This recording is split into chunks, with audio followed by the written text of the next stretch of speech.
নমস্কার বন্ধুরা, আজকে আমি বানাবো ছানার ধোকার ডালনা। ফ্রিজে কতদিন ধরে পটলগুলো পড়েছিল, একটু পেকেও গেছে, একটু নরম হয়ে গেছে। এটা আলু পটলের ঝোল করলে ভালো লাগবে না, তাই ভাবলাম আজকে মহালয়া একটু নিরামিষ করব, ছানার ধোকার ডালনাটা করব। আলু সেদ্ধ করে নিয়েছি, আর একটু আদা আর কাঁচা লঙ্কা কুচিয়ে নিয়েছি, আর টমেটো কুচি আছে। প্রথমে কড়াইতে সাদা তেল দিয়ে তার মধ্যে একটু আদা কুচি, কাঁচা লঙ্কা কুচি দিয়ে দিলাম। ছানাটা আমি বাড়িতে 2 প্যাকেট দুধ এনে তারপরে ছানা করেছি, মানে দুধটা কেটে ছানা বানিয়েছি। ছেঁকে ভালো করে ঝুরঝুরে করে নিয়েছি। প্রথমে ছানাটা দিয়ে দিলাম, তারপর সিদ্ধ করে রাখা দুটো আলু হাত দিয়ে ভালো করে স্ম্যাশ করে তারপরে দিলাম। ওটাকে ভালো করে ছানার সাথে ভালো করে মিশিয়ে নিচ্ছি আগে। এটা ভালো লাগে খেতে, ছানার ধোকার ডালনাটা। এমনিতে ডালের ধোকার ডালনা তো আমরা সবাই খেয়েছি।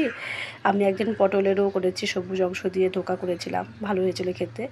তো এটাও করছি আজকে। এর মধ্যে জিরে গুঁড়ো, ধনে গুঁড়ো, লঙ্কার গুঁড়ো, হলুদ গুঁড়ো আর একটু গরম মশলা গুঁড়ো, সব মশলা একবারে দিয়ে দিলাম। ভালো করে মিশিয়ে নিচ্ছি, আর দিয়ে দেবো এর মধ্যে পরিমাণ মতো নুনটা দিয়ে ভালো করে এটাকে করে নেব, ভালো করে মিশিয়ে নেব এটা, যাতে বন্ধটা বেশ ভালো টাইট হয়। আর একটু ময়দা দিয়ে দিয়েছি, টাইটটা ভালো যাতে হয়, তাতে আমার ধোকাটা কাটতে সুবিধা হয়, ওই জন্য এটাকে ভালো করে মিশিয়ে নিলাম। এবার আমি নামিয়ে দিয়েছি একটা প্লেটের মধ্যে, আমি ভালো করে ছড়িয়ে রেখে দিয়েছি। এবার কড়াতে সাদা তেল দিয়ে দিলাম। পটলগুলো যেহেতু পাকা, একটু নরম হয়ে গেছে, একটু ভেজে নিলে তবে ভালো লাগবে খেতে। যদি ডাইরেক্ট দিয়ে দিই ঝোলে ভালো লাগবে না খেতে, ওই জন্য আলু আর হলুদ গুঁড়ো, মানে নুন আর একটু হলুদ গুঁড়ো দিয়ে এগুলোকে চাপা দিয়ে ভালো করে ভেজে নেব। আর এটাকে আমি সুন্দর করে ছড়িয়ে নিয়েছি ঠিক এরকম করে। এবার আমি পিস পিস করে কেটে নেব। এটা একটুখানি সাবধানে করতে হবে, যেহেতু ছানা তো, ওই জন্য আস্তে আস্তে করতে হবে। ওই জন্য ডালটা হলে পরে ডালটা শক্ত হয়ে যায়, ছানাটা সহজে শক্ত হতে চায় না। তো কেটেছি, 2-1টা বড় হয়ে গেছে, 2টো বড় ছোটো ছোটো হয়েছে।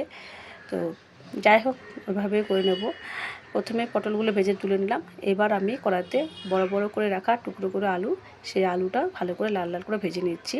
আলু ভাজা হয়ে গেছে, ওই তেলের মধ্যে আমি যে ধোকাগুলো, সেই ধোকাগুলো ভেজে নেব। বেশি একবারে দেবো না, কারণ ছানা তো মানে আটকে যেতে পারে কড়াটা। আমার কড়ার তেলটা একটু পোড়া পোড়া ছিল, তাই এর মধ্যে ভাজাগুলো ভেজে নিচ্ছি। একটু সাবধানে করতে হবে, এটা নরম তো একদম ছানাগুলো, ওই জন্য। তো ছানা ভাজা হয়ে গেছে, পুরো তুলে নিয়েছি। এবার কড়াতে তেজপাতা, একটা শুকনো লঙ্কা আর গোটা জিরে ফোড়ন দিয়ে দিয়েছি, আর দিয়ে দিয়েছি আদা, টমেটো আর কাঁচা লঙ্কা পেস্ট করে রেখেছিলাম, সেটা দিয়ে দিলাম। দিয়ে ভালো করে আদার গন্ধটা যাতে চলে যায়, সেই জন্য একটু ভালো করে কষিয়ে নিলাম। এবার আমি এখানে বাকি যে মশলাগুলো আমি জল দিয়ে গুঁড়ো রেখেছিলাম, যেরকম জিরে গুঁড়ো, ধনে গুঁড়ো, লঙ্কা গুঁড়ো, হলুদ গুঁড়ো, সেটা দিয়ে দিচ্ছি। দিয়ে এর মধ্যে স্বাদ মতো নুনটা দিয়ে দেবো এর মধ্যে, দিয়ে তারপরে আলু আর পটল ভালো করে এর সাথে মিশিয়ে ভালো করে কষিয়ে নেব। মশলাটা প্রথমে ভালো করে কষিয়ে নিয়েছিলাম, তারপরে আলু আর পটলগুলো দিয়ে ভালো করে কষিয়ে নিচ্ছি, যাতে সবজিগুলোর মধ্যে মশলাটা ভালোভাবে যায়, ওই জন্য। তো এটা বেশি ঝাল করবো না, নিরামিষ রান্না, তারপরে ছোটো ছেলেও খাবে, খুব বেশি ঝাল করলেও খেতে পারবে না, ওই জন্য। তো আর এবার জল দিলাম, আর একটু জল লাগবে আমার। আলু পটলগুলোকে ভালো করে সেদ্ধ করে নেব, আর ছানা দেওয়ার পরে একটুকুও ফোটানো যাবে না, তাহলে ছানাগুলো ঝোলের সাথে মিশে যাবে একদম পুরো। তো গরম মশলা গুঁড়ো দিয়ে দিলাম। আলু আর পটল ভালোভাবে সেদ্ধ হয়ে গেছে, ঝোলটা ভালোভাবে ফুটে গেছে। এবার আমি একটু নাড়াচাড়া করে নিয়ে তারপরে আমি ছানার যে ধোকাগুলো সেইগুলো দিয়ে দেবো এর মধ্যে, দিয়ে দিচ্ছি।